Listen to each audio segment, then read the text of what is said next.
Hello everybody, it's a Vertical Sandwich, and this is Pixie. Pixie is a little mouthy, so yeah, somebody loves my gloves. Uh, Pixie is 4 months old, and this is my dog. So I thought that what I would do, it's warm in here, it's warm. I thought I would use her as the introduction to our review for this Hugo Award winner, the Hugo Award winner in 1999, To Say Nothing of the Dog. Now I'm going to try to do this, but it's really hot in here, and I don't think she's loving, stop biting the gloves. I don't think she's really loving the heat, and I'm not loving the heat, so, yeah. I love you. Alright, so, yeah, so, this is a, this is going to be impossible. Don't ever perform with children or dogs. That's the rule. This is going to be impossible. But I think what I'll do is I'll just have her I'll just record a little introduction video with her in the book, To Say Nothing of the Dog. I was going to record the whole review with her on my lap, but I don't know. She's actually being all right. So, so this is by Connie Willis. It won the Hugo Award in 1999. And it is the middle installment of the Oxford Time Travel Trilogy. So this, she wrote this after Doomsday Book, and she wrote it after Doomsday Book, but before Blackout All Clear. And this one is a comedy. The other two are, or the other three are dramas, and this one not so much. This is a comedy. It is okay, from Connie Willis, winner of multiple Hugo and Nebula Awards, comes a comedic romp through an unpredictable world of mystery, love, and time travel, to say nothing of the dog. Ned Henry is badly in need of a rest. He's been shuttling between the 21st century and the 1940s, searching for a Victorian atrocity called the Bishop's Bird Stump. It's part of a project to restore the famed Coventry Cathedral, destroyed in a Nazi air raid over 100 years earlier.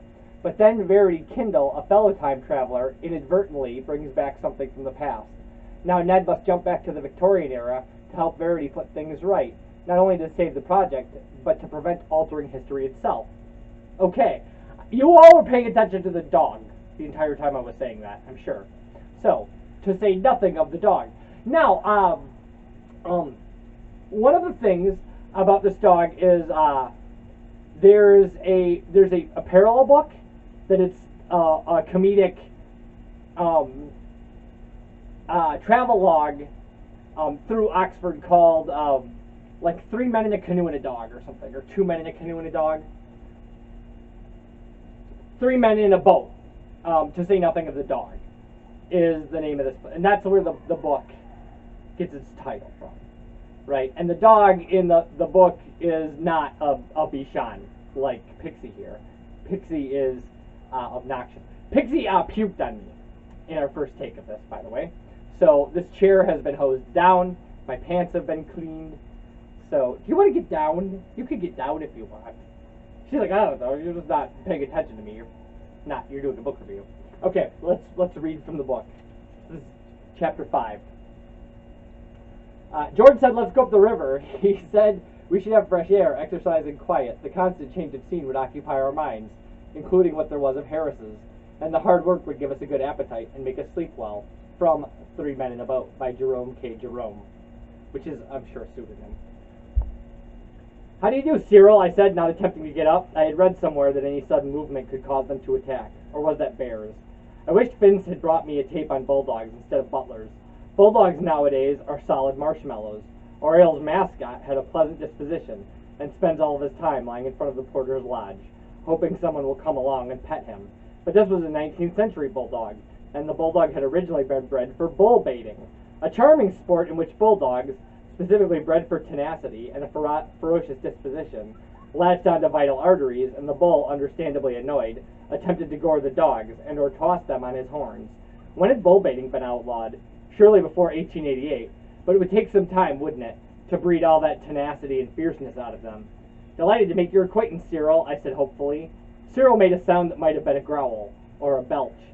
Cyril comes from an excellent family, Terence was saying, still squatting beside my prostate form. His father was Deadly Dan out of Medusa. His great-great-grandfather was Executioner, one of the great bull baiters of all time, never lost a fight. Really? I said weakly. Cyril's great-great-grandfather fought Old Silverback. He shook his head in admiration. 800-pound grizzly bear, latched onto his muzzle and didn't let go for 5 hours. But all that tenacity and fierceness has been bred out of them, I said hopefully. Not at all, Terence said. Cyril growled again. I shouldn't think they ever had it, Terence continued, except as an occupational necessity. Being clawed by a bear would make anyone ferocious, I should think. Wouldn't it, Cyril? Cyril made the low rumble again, and this time it sounded definitely like a belch. So, the idea of this book is a time traveler comes back and he's got horrible time lag. He's been being sent over and over into the past, and he doesn't really know what day it is. And to avoid having him being sent on more calls to get the bishop's bird stump, an imaginary artifact from Coventry Cathedral, made for the novel. People send him on this, his fellow time travelers send him into the past somewhere where he can recuperate without causing any trouble, because he doesn't even know which direction is up and down anymore. And so they send him on this kind of, like I said, into the past somewhere where he can rest for like 2 weeks. But then he ends up on this boat trip with this guy and this dog, and the guy is trying to convince this woman, he's fallen in love with this woman, and then they think maybe that, like, on some level, he gets involved with this other time traveler who's stuck in the past, and he's trying to rest, but then it turns out that what she has done, this other time traveler, is she has rescued a cat from drowning. And they start thinking that maybe rescuing this cat has somehow caused some sort of time travel paradox, and then Cyril is trying to get this woman to love him, and they think maybe that they've messed up his love life and destroyed, like, so that his grandchildren wouldn't live or her grandchildren wouldn't live, and hilarity ensues. That all of Connie Willis's Oxford time travel books are about people thinking they've messed up the past, right?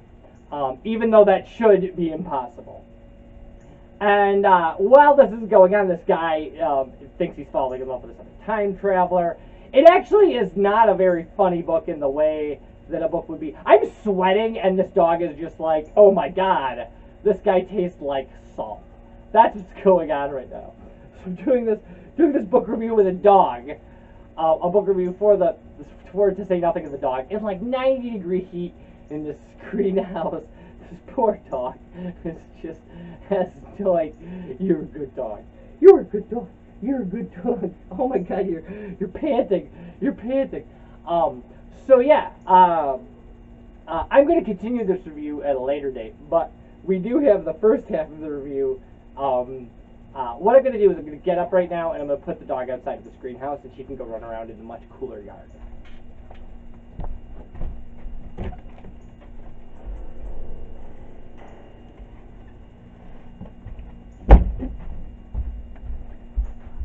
She's going to come to the door and cry, probably. But, yeah, so that's the real kind of paradox of what's going on with these, or the real, like, conflict of the novel, right?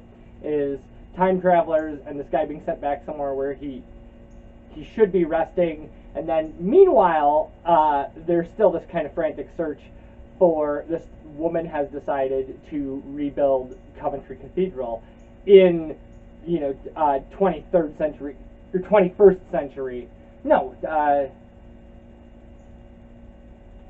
in future Oxford, she has decided to rebuild this cathedral as it was before the Nazis destroyed it.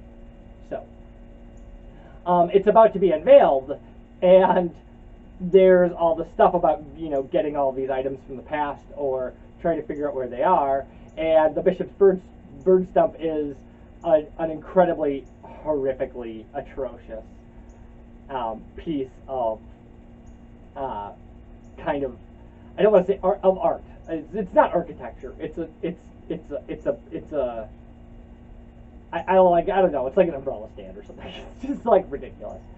So now here's the thing: is Connie Willis is a masterful storyteller, right?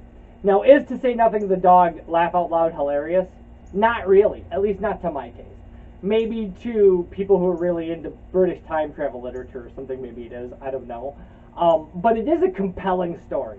Like, it is a real page turner. You do worry about whether or not, how things are going to get set right, if they're going to get set right. And obviously, people's faith in the idea that time travel is a thing that can't disrupt the present becomes really shaken when they're stuck in the past. So that's what really the novel is all about. Is it a good novel? Yeah, it's a masterwork. Connie Willis is great. You should read everything Connie Willis has done. Does it fit in with the rest of the series? Well, actually, kind of. That's the weird thing, right? Is Doomsday Book and Blackout All Clear are these kind of page-turning thrillers, right? They're amazing. To Say Nothing of the Dog is not so much. It's a page turner, and it has the same kind of elements. But what it doesn't have is the stakes, right? Like, nobody is, in Doomsday Book and Blackout All Clear, lives are at stake in the future of, the world as we know it.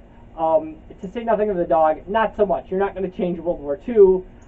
You're not going to, it's, the idea is whether or not, this cat lives, because cats in future Oxford are extinct, like domestic cats.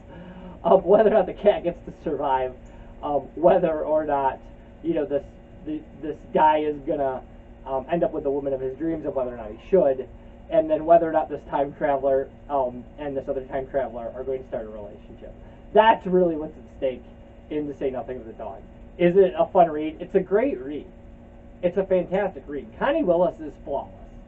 Like, Connie Willis is always going to be flawless. She's always going to just write these books that just seem like they've taken years to write, and they have this tremendous respect for kind of the idea of time travel and history and historical realism, and that kind of stuff is fun. If you want to know what it would be like for someone from the future to be stuck in Victorian England, like, To Say Nothing of the Dog does a really good job making that very funny, or at least lighthearted. So we'll go with that. Now, I'm not going to do any more book reviews today because getting a dog together and cleaning a chair that a dog gets thrown up on, and the fact that I'm just dripping sweat, I'm just dripping it, means that this is the only review I'm going to do for the day. And future reviews will not have Pixie in them, so that's the only time you're going to see that dog just romping around, and which is good because she kind of probably suffered the heat for that review. And that was very heroic of her. And now she's, I'm sure, sitting in the shade and panting. So she's going to go back in the house in the air conditioning with me, and we're going to play with her toys. And she's a little mouthy. She likes to put her mouth all over things. But other than that, she's a good dog. Like, I love her. So that's the book, To Say Nothing of the Dog, the last Connie Willis book we're doing, and the Hugo Award winner in 1999. So yeah, you should read it. It's a good book. And when we come back, we'll be doing some more Hugo Award winners. Bye, everybody.